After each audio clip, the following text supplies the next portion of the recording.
Into the Fold is part of the Texas Podcast Network, the conversations changing the world. Brought to you by the University of Texas at Austin, the opinions expressed in this podcast represent the views of the hosts and guests and not of the University of Texas at Austin.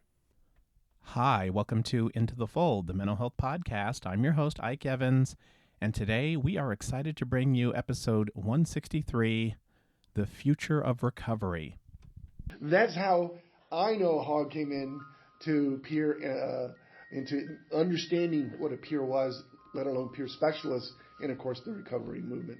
And it has resonated with me tremendously ever since, because it's just, to me, it's a holistic way, but it's a humanistic way of approaching the care of an individual. And it seems to me all providers, we sign on to want to help others. Right. Well, what a better way to do it. So it resonated with me. It made sense to me also from a medical model, but even as well as from a much more holistic public health model. And I think maybe it was that helped me to go, hey, this is something we need to continue to do. PeerFest 2024 is the gift that keeps on giving. Last month, we brought to you our PeerFest recap podcast, which provided a taste of what those remarkable 3 days in Grapevine, Texas were all about. And we do hope that if you haven't heard it already, that you go into our catalog and check it out. For this episode, we are following that up with an exclusive conversation between two pillars of the Texas consumer movement, Anna Gray and Janet Palayo of Prosumers International, and our own executive director, Dr. Octavio N. Martinez Jr. He was very much on the scene during PeerFest, and like everyone else, just soaking up the positive vibes, the learning, and also as our most prominent representative, just highlighting the fact that PeerFest is a signature Hogg Foundation event. So without further ado, I'm going to take you to this wonderful conversation that took place during PeerFest between Janet Palayo, Anna Gray, and Dr. Martinez. Take it away.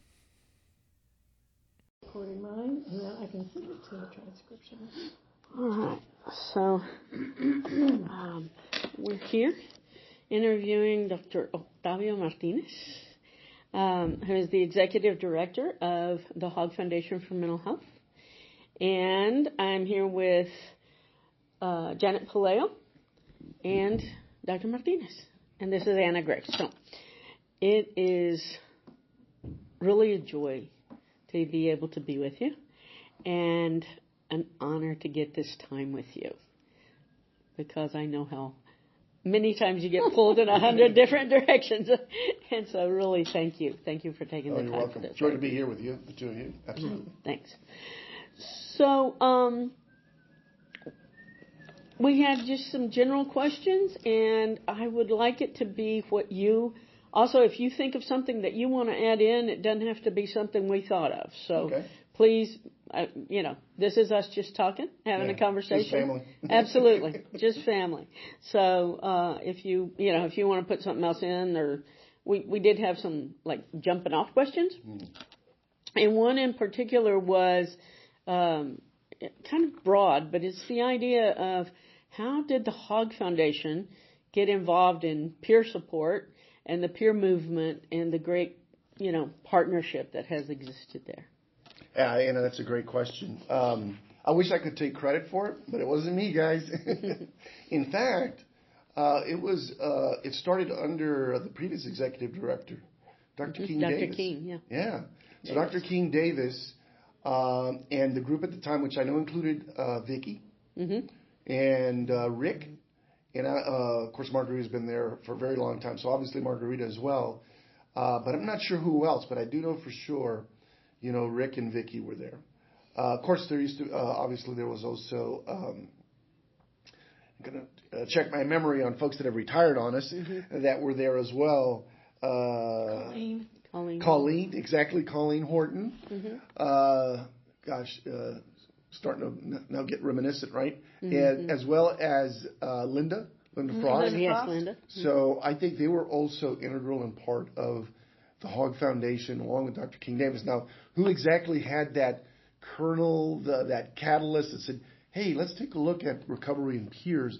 I don't know if it came from King or if it came from one of the staff. That I don't know. Gotta ask. Should find out. Next time I talk to King, I'll ask him. But he obviously had decided he was only going to do executive directorship for 5 years and want to go back to teaching and research as a professor in the School of Social Work. And so when he stepped down, luckily I was chosen by the university after they'd done a search. And I came in, and of course, the staff, including Linda and the folks we've mentioned, like Vicki and Colleen and others, presented, hey, there's this thing we started working on. It was just in the early stages, though. But they're the ones that started it. They hadn't hired Stephanie or Tammy yet. And they said, this is something that we started.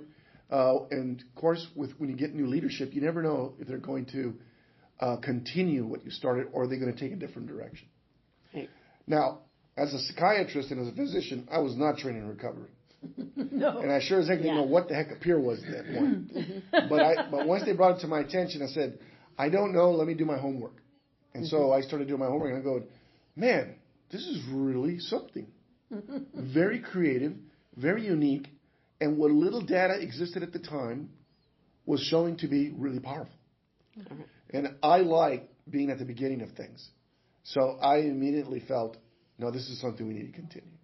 So I told my staff, no, let's continue on what you guys already have started. And so I'm proud to say that my first 2 hires then were Stephanie and Tammy. Awesome. Awesome. That's how I know Hogg came in to peer, into understanding what a peer was, let alone peer specialists, and of course the recovery movement. And it has resonated with me tremendously ever since, because it's just, to me, it's a holistic way, but it's a humanistic way of approaching the care of an individual. And it seems to me all providers, we sign on to want to help others. Right. Well, what a better way to do it.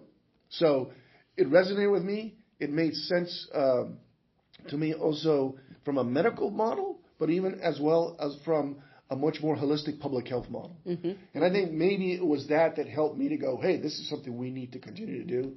Because though I was trained in the medical model, which didn't include recovery or peer, I was trained also in the public health model, which when under my training didn't include recovery or peer either, but it has been much more open to like the social determinants and things of that nature, of which recovery is just a logical place where it should live. And now, thank goodness, much more people understand that. And how, in fact, it is really part of the solution. Yes, absolutely. Yeah. So that's how we started. That's amazing. that is. And of course, the good thing is then, you guys know Stephanie and Tammy. Yeah. And then as soon as they came on board, they helped transform the foundation, and we've been running ever since. It's amazing giving a peer in an organization the voice to be able to stand up and say, hey, that doesn't work in our world, can transform the whole.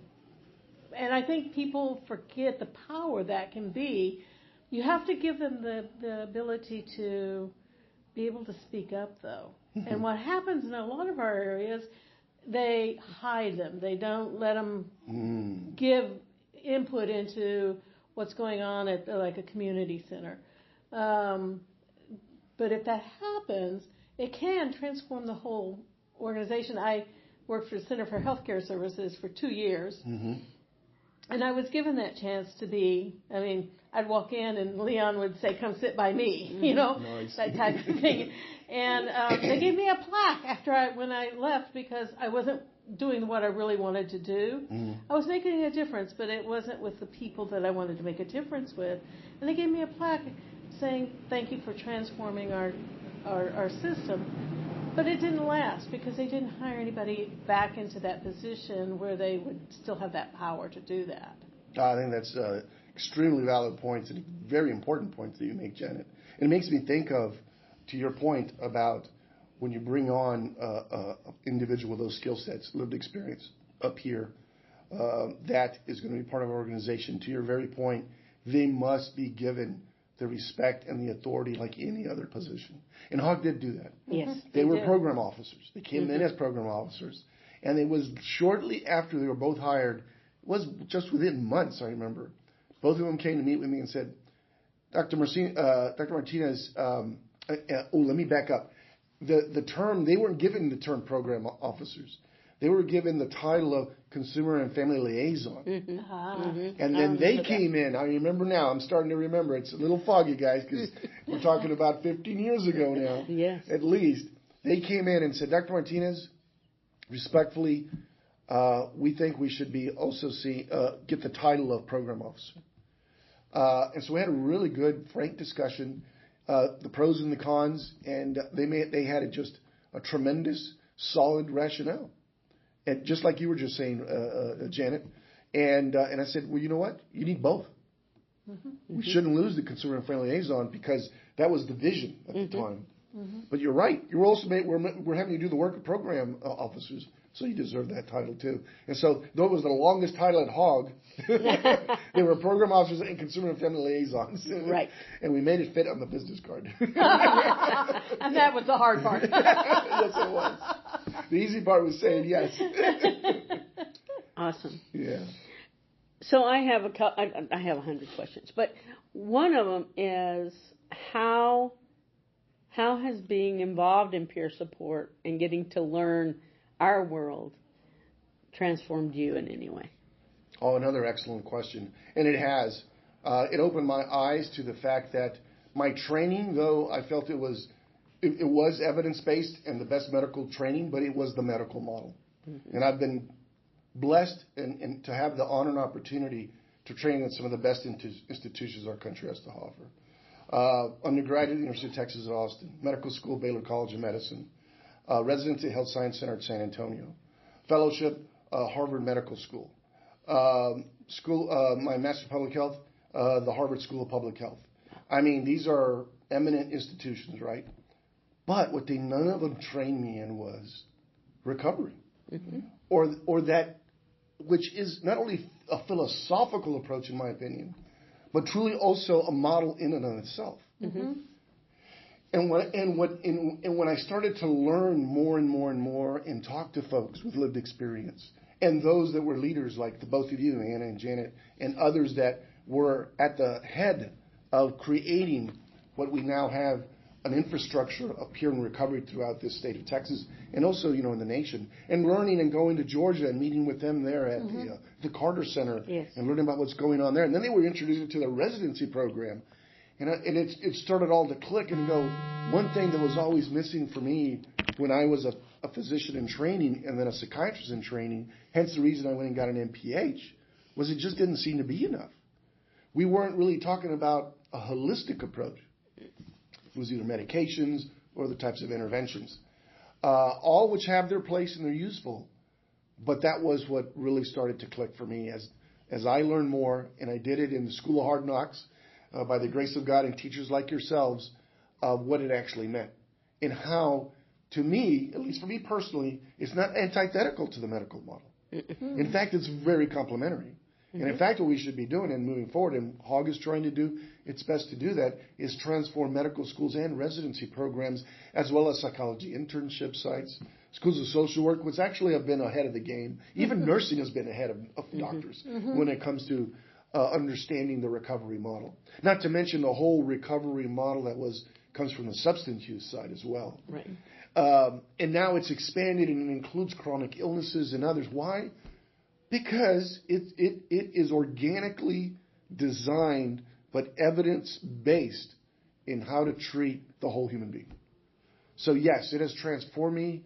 It fits in now with the formal trainings I've had to be able to then complement and then to be able to have the opportunity and the honor to lead the Hogg Foundation, where we can actually do our part and partner with a community to make sure that this becomes a standard form of care. And it's still not quite there yet.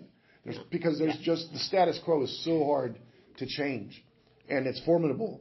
And one of them being, of course, because we are a capitalist society, is how do you reimburse things? Right? Yeah. That's what people want to know, what's your worth and this and that. But as those questions are thrown at recovery and at peers, they come back with the answer, which is what I love. The ROI is there. The return on investment is just outstanding.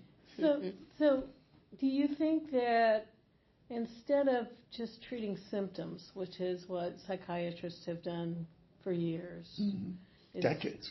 Just decades, yeah, just treating the symptoms, do you think they're starting to recognize that those symptoms are the ways that we kept ourselves safe when we were experiencing trauma? Do you think they're starting to understand that? I mean, I you know my story, I think. I was in the hospital for 2 years and 50 hospitalizations after that. Not once did anybody ask me how I came to hate the world. Nobody asked me, and I couldn't tell them, because they didn't ask, that my uncle was hurting me before I was 5 years old, right?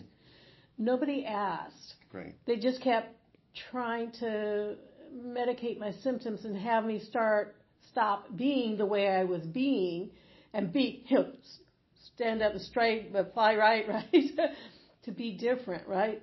But without acknowledging that those symptoms that I was having was a reaction from the trauma. Sure.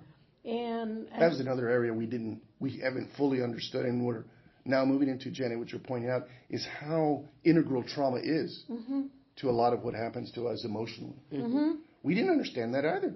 There's always been a small group. But to answer your question, yes, we are starting to move in that direction. Good. I'll give an example. So a few years back, I'm part of the American Psychiatric Association, and I'm currently on the Mental Health Services Committee. So we put on the smaller APA conference, not that big giant one. So it's more the one that's more services and a holistic approach versus the huge APA, which is still more medical, So as a good example to help answer your question, and now we have a lot of work to do. I'm not saying we don't, but a few years back, there was only 1 or 2 proposals that were submitted that included a peer. I just finished reviewing 127 proposals, and I'm only one of 7 other colleagues that are reviewing just as many proposals. In the proposals I saw, Janet, I think it'd be good to know there were over 15 of those proposals that had peers that were presenting. Oh, awesome. Perfect. Awesome. At the Mental Health Services Conference for the APA. So yes, 1, you're making a difference, and 2, we are starting to get it. And so training still needs to continue. What we haven't done is infused it to really be part and parcel, and I think we've just got to start early. Medical school and all our other professional programs. I don't want to leave out nursing or psychology or allied sciences because we're all a team together, including peer organizations to be at the table, and then of course in residency programs to ensure that happens. So just thinking about psychiatry, and it's happening more and more and more. Where one of the proposals I was reviewing, and because it's not common knowledge, I can't tell you which residency program, but they had a really nice proposal how they have now peers as educators. That's powerful. Yeah. That's powerful. They're part of their faculty. That is heartening, and I'm jealous. I'd love to be part of it. So you know, at this conference or at this gathering, we have a doctoral OT student who's doing their doctoral project with prosumers. Oh, that is awesome. And really that is incredible. Yeah. And she was saying that 14 weeks ago when she started with us, she didn't know peer support. She didn't know peer support or anything about it, and she has now found her place in OT and peers. Isn't that's amazing? She will help transform OT. Yeah. Appropriately so too. That is fantastic. That's the way it happens. So we're excited about that, and to be able to have those collaborations. Oh yeah. And I think those will start to happen more and more and more. Yeah. Absolutely. Well, yeah, it will be important for people and peers to understand that our role isn't just working with other peers, but it is helping to educate. It is standing up. This is how we get rid of stigma. When people can stand up and say, I'm Mr. So-and-so, I have these degrees or whatever it is, right? And say, oh, and by the way, I also have a diagnosis. That it's not a shame to say that. Exactly. That people will look at you differently. Until we can get people to do that, we'll keep the stigma until people Because what happens now is that people have that, and then they start gathering, and then they kind of start hiding the fact that, oh, by the way, I also am a peer. Which is one of our challenges, because as we start becoming part of the system or becoming in and of the system, the higher you get, the more likely you are not to celebrate your own story. And that's a challenge. Absolutely, it is challenging. But I think we're knocking on that glass ceiling, and we'll break through. Because statistically, we all know. Yes. Don't know when it comes out and says, hey, I'm a lived experience. We know there's already leaders out there. We know there's already folks that are doing, are in positions of authority and leadership positions who have lived experience. But because of that, Anna, they fear of actually coming out because of the potential stigma and negative impact. It could be, yeah. You do.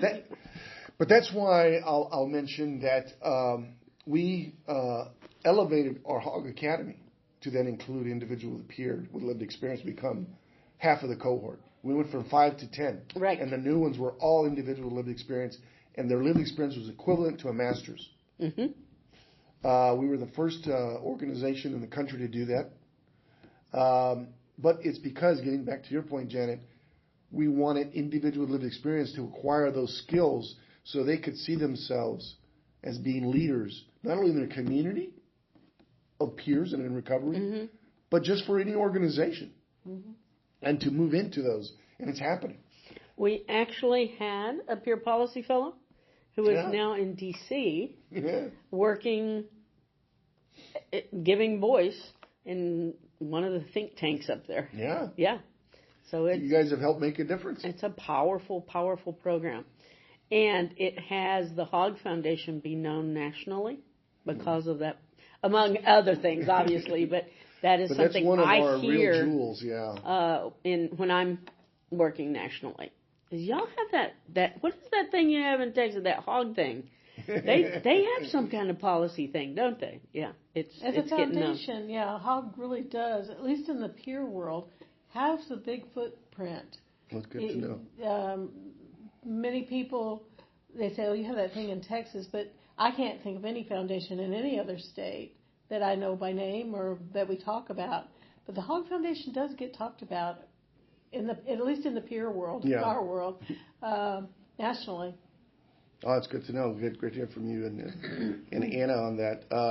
Because that was as an executive director, that was one of my, at least I personally, one of my charges was to increase the footprint of the foundation, because I wanted to share what are we doing. Hopefully, catalyzing or being an inspiration for other foundations to follow in our footsteps. Getting back to how did we introduce recovery and peers to Hogg. Hiring Tammy and Stephanie, we were the first organization I know in the foundation world that made individual lived experience not front and center, but a program officer. And now, of course, we lost Stephanie, but Tammy's still with us. Thank the Lord. But and Stephanie's always in spirit. I gotta tell you, Stephanie's still around. Yes. But now they're She's senior. Directing up there from exactly. But now they're senior. They're senior program officers. Yeah. They're seen as such, and have been sought after, and continue to be for their expertise. It's so to your point, Jen. Yeah, and it's not just in the recovery and peer arena, but SAMHSA reaches out to us, CDC, HRSA, HHSC, you name it. So I'm very pleased about that we've been able to have that kind of an impact, but also more important than the impact, to be able to have made those kind of relationships, to be able to bring that to the table. Because so often it's happening less and less, which is nice. Also, getting to your point about are things changing, where I don't have to explain as often anymore. What is a peer? Right. Others are bringing it up now. Used to always be me, all the time. It was peers and cultural linguistic competency and social determinants of health, and I was the only one at the table. There's all these people. Thank you for doing that. Yes, thank you for you're doing welcome. that. Yes. It's like, where the rest of you guys been? It's like, but now, thank goodness, there's many colleagues out there like yourselves doing this well. Good hard work. Yeah. Thank you. Yeah, and I am kind of proud to say that as I look around, how many prosumers are here.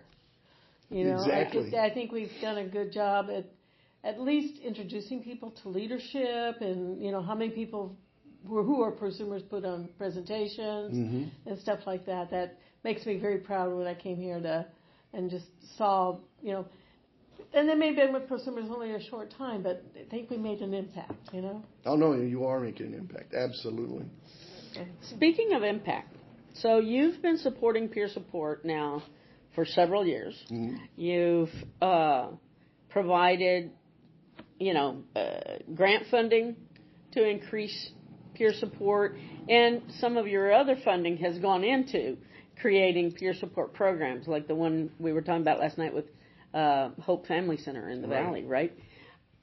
What do you see the impacts of y'all's work being? What stands out around peer support? Oh, I think there's several things, Anna, that have definitely stood out because of partnering and helping to change the ecosystem here in Texas to understand peers and the recovery movement. I think altogether, because it isn't just Hogg, we can't do it ourselves. We know that. We're not always the experts, and most of the times we're not. But we're smart enough to know somebody else is. Or at least we need to be talking to them. You know, sometimes it's just recognizing what you don't have, but you know somebody else does, right? And then going, hey, let's go talk to them and partner. What should we be doing together? And what I'm getting to is the influence now and the impact we've had on Texas in that now, like, we have Noah Abdenor at HHSC. Yes. So we have an office of peer support at the highest level of Health and Human Services Commission for the state of Texas. That didn't exist 10 years ago, right? And we all played a part in having that happen.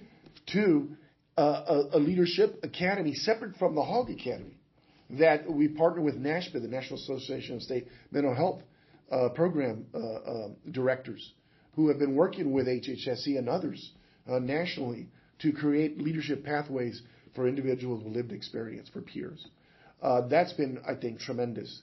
The work that we've done when the legislature is in session to ensure that, one, the creation of the office, but also then coming back and fighting, is fighting the right word? Probably. But working with them or helping them understand, hey, it also has to be a living wage, guys. You can't be paying a reimbursement that is a pittance. Though we took it at the time because it was the foot inside the door. It was right? And sometimes you take what you can and then you build upon it. And we did it with obviously your partnership and others throughout the state. And then seeing, certified peer specialists being infused, and you just mentioned it, like yourself, Janet, going into work for our local mental health authorities, as well as in private clinics now. They're hiring peer support. Recognizing now and seeing payers such as health insurance companies actually hiring peers, recognizing they need to be on their team.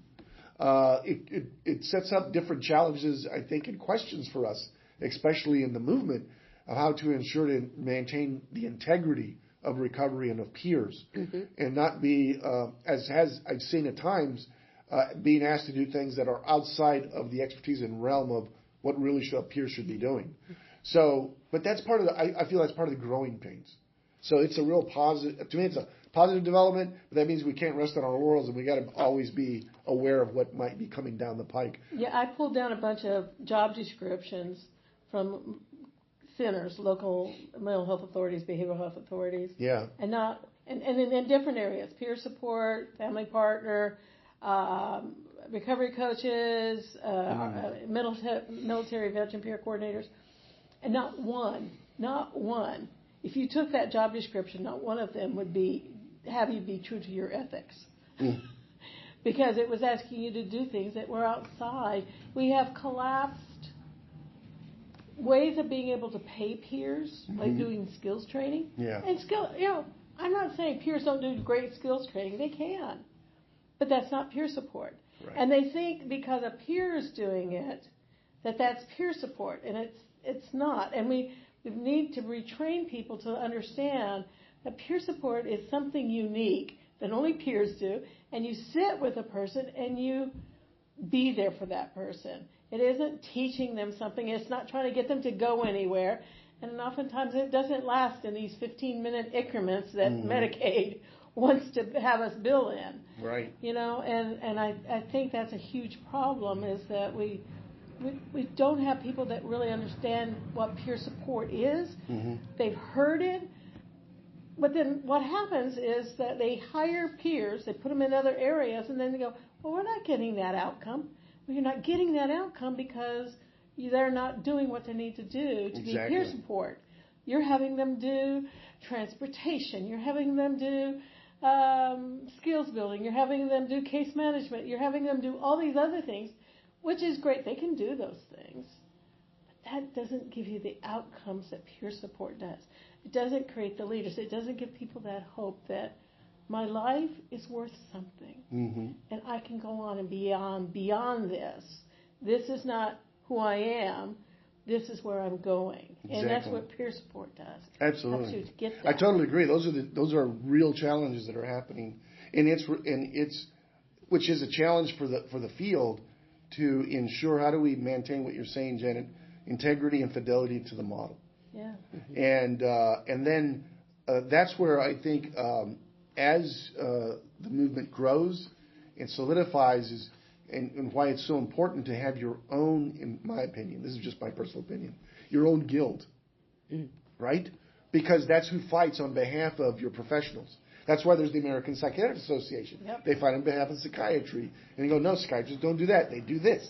Well, professionally, peers need to be doing the same thing. I totally agree with you. Because then they can do what you're saying, and that the organization can fight on behalf of the integrity and the fidelity of the model.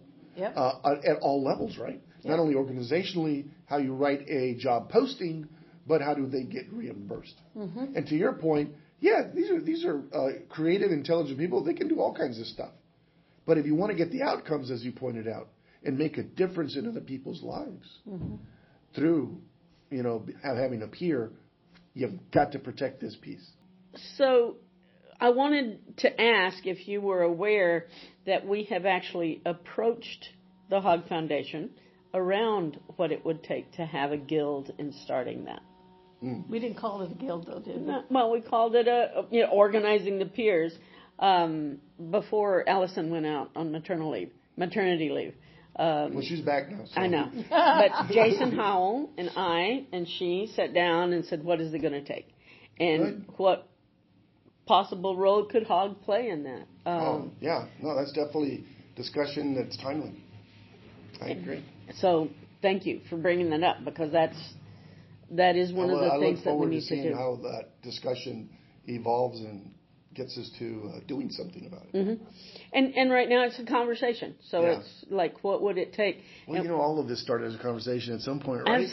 Absolutely. But I'm glad to see that you see that need to maintain that fidelity. Which brings me to the idea of peer-run organizations, such as Prosumers, such as Austin Mental Health Community, that Shannon Carr runs. Right. And to look and see, what role do you see? I mean, we have definite opinions on where we can fit in, but what role do you see autonomous peer-run programs playing in some of the future of how people get served? Oh, I think they have a tremendous opportunity. I really, Ann, I don't see any limit except based on the creativity of the organizations. But I think you need to find, I'm going to answer like a head of an organization would, right? You need to find what you think is your sweet spot, though. As an example, peer-run organization who really wants to be on the front lines of delivery of peer services. It would be very different than a peer-run organization who has decided their focus is on policy, right? Yet both are equally important. And what we need is, hence the guild, being able to bring all the different players across the entire continuum so we each see the role that we're playing and that we're being synergistic and powerful, because as we know in this country, numbers means power. Yes. And the more organizations together, the more people they represent, then when you go to anything from a local clinic or a private one to a medical school, or you're going to a legislature, you'll have all these voices to come with you. And remind folks, we are your constituency. Right. We do that. Right? Whenever Well, I know we you do guys that. do. But yeah. But we need more of you guys doing the, at the table, and including Hogg. I remember Meadows Foundation contacted me. This was over 12 years ago, and they wanted to, give me $10 million to enhance our policy unit. Mm-hmm. I turned them down. I said, what the state of Texas needs is another policy organization, not just Hogg. And we helped to create then the Meadows Mental Health Policy Institute. It's turned out a little different than I was hoping it would be. Yes. Because, if you don't run it, well, someone else does, and it's their vision. And I don't regret the decision, because I think Meadows has done a lot on helping the state of Texas and the mental health infrastructure. But it's much more traditional than the route we take. Right. Yeah. We're willing to do what no one else is willing to step into, put their toes into and try it out. Because we do see ourselves as a catalyst. What hampers us at times is we don't have, just to be frank, large enough of endowment to really make the kind of footprint we really would like to make. And so we see ourselves more of a catalyst. Because can you imagine that if we were to have, say, like a Robert Wood Johnson Foundation, $35 billion dedicated only to mental health for the state of Texas. I could fund every doggone 401c3 pure run nonprofit and then work with them and go, what do you guys need? Need leadership development? Boom, we got a center for you. We got this for you. I wish Hogg could do that. We can't, because we just don't have that kind of infrastructure or funding. But I'm also not saying that we haven't, I think, done well. Done well, yeah. But we also see how much more we could do. But that also means there's opportunity, getting back to your question, the role that then 501c3 run by peers can do. Yes. My vision is having a COSP in every county. Oh, that'd be nice. Wouldn't it be nice to have a place where, and they could connect with the local mental health authority so that they pay the COSP to have a video mock-up or whatever. So I don't have to go 3 counties over to go get help. Exactly. In my own area. I don't have to, may have to travel a couple towns over, but I don't have to go as far, right? Right. And then it would be, of course, once we get them in every county, let's get them in every large city. Exactly. Well, I think it's powerful just what you're sharing, in which Hogg does as well. You got to have a vision, and then you just keep working at it. So that's a beautiful vision, and when our lights, our stars align, then we're able to be working on the same thing for a little while. But we don't want to all be doing the same thing, because then we'd be missing opportunities. Yes. That's just my approach to working with others. But when there's opportunity, we want to also enhance that. Thank you for saying that, because I have said that I don't know how many times about a COSP in every county, and the usual reaction is, "Oh, that can't happen," or "That's not good. That's not realistic." And so really thank you for that, because to me it is realistic. You know why? Because it is. We were told we couldn't do an academy. I said, why not? I was told that. I said, no, we're doing it. Yeah. I remember when I moved Hogg into going more upstream, and I said, we're going to start addressing the social determinants of mental health. I have a fantastic team. They're just absolutely wonderful. But I had some resistance because they didn't understand it. And that's the other thing we battle, right, in our field, which is that because someone doesn't understand something, and it's human behavior, they're hesitant at first. That doesn't mean that we can't win them over, that we can't, they won't become partners in the future, they won't become recipients maybe of the care, or become leaders of the future. But that initial, when you bring something new to folks, that's usually the way most people react. It's not like, whoa, let's do it. It's more like, well, I don't know. Or, we've always done it this way. Well, has that way been working for you? No. Well, then you start the conversation. Well, then what would you change? And before you know it, you got them where you wanted them to be. And you go, see, now we can move forward together. For our last episode, we tried to give listeners a taste of what PeerFest was like, using the words of some of those who were fortunate enough to attend. And so once again, here are just a few testimonials from PeerFest attendees. that just highlight why this event matters. How we doing? My name's Steve. I'm with Central County Services, and I'm a peer support worker and study also recovery peer support. What I'd like to say, I'd like to thank the Hogg Foundation and everybody who put this on. You know, I've only been in the field for a short time, but it's tremendous just meeting people here that have done what I'm learning to do, but at the same token, just being on an open playing or even playing field with them and learning so much in the seminars and different things. So I just want to thank the Hogg Foundation and everybody that's here and allowing me, one, to come, and two, to be a peer ambassador and just being able to give back even here. So thanks a lot. Hi, I'm Summer, and I identify as someone with mental health lived experience, but I'm here as a student, an occupational therapy student, and I only discovered what peer support was about 14 weeks ago, and I'm incredibly passionate. I hope that in the future, occupational therapy and peer support can come together to create a community for wellness and recovery and to help people achieve their dreams in a way that is right for them, whatever that might be. I'm so thankful for PeerFest, and I'm thankful for prosumers, and I'm very excited to be here. Hi, I'm Alexandra Rose Oliva, and I'm so happy to be here today. This experience is just so great, and I'm one with lived experience and have overcome barriers when nobody thought I could.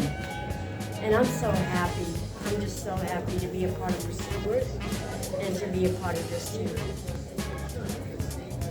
Hey y'all, I'm Tawana, and I am here because I have lived experience and mental illness runs in my family, and I'm here to bridge the generational gap as well as break the repercussions and just continue to be a blessing and bless others.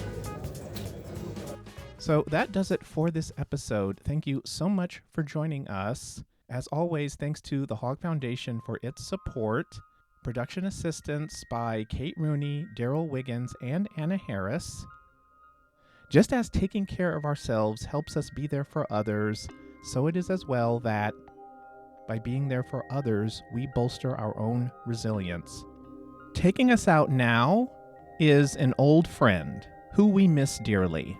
Stephanie J. Bryan was a senior program officer and consumer and family liaison for the Hogg Foundation. She passed away in 2021. Her name was mentioned during the conversation that you just heard between Dr. Martinez and the prosumers, and so I thought that it would be fitting if we closed with her words of wisdom, which perfectly encapsulate both the spirit of PeerFest and the Hogg Foundation's own involvement with the peer and recovery movement that she herself personified.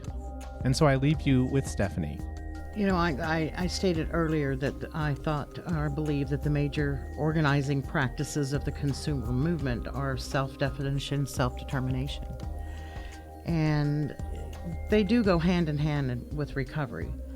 But community participation and being involved and being a part of it's just an opportunity to become a part of something bigger than yourself. And that is your community in which you live. And I think that just going through the consumer movement first and advancing recovery in Texas gave us the impetus and the opportunity to say, wow, we want to go even deeper than that.